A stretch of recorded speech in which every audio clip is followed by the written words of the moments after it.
I believe in strongly is fiscal responsibility. You know, that was something that my mother emphasized so strongly. She saved every penny, every dime. She would drive a car until it wouldn't even make a sound. And then she would gather up all of her pennies and nickels and dimes and quarters, and she would go and buy a new car. And people would say, how can that woman afford a new car? But see, her philosophy was, if it's a used car, it probably isn't very good, or they would still have it. So why do I want to buy their trouble?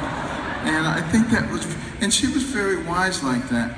And she would go to the Goodwill, and she would buy a pair of trousers with a big hole in the knee, back before that was fashionable. And she would get a bunch of patches and put them on there, and people would say, where'd you get that from?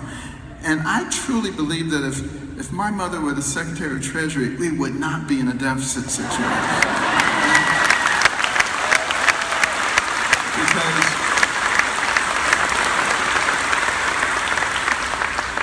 I believe what it requires is wisdom.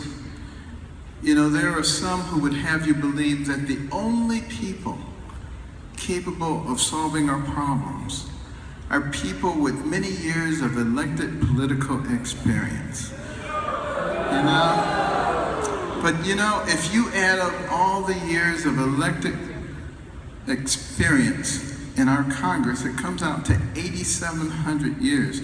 Where has it gotten us? You know? Not that good.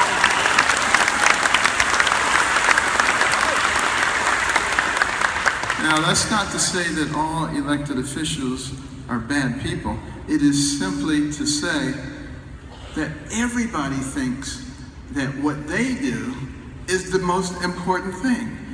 You know, you get a businessman, he says, oh, I'm the greatest business person who ever lived, and I can solve all your problems.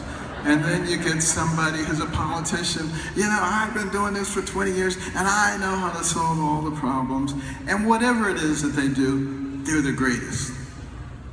Well, I'll tell you something about me. As a physician and as a neurosurgeon, I learned lots of things. I learned lots of lessons. And the greatest lesson of all that I learned is that it is God who does these things.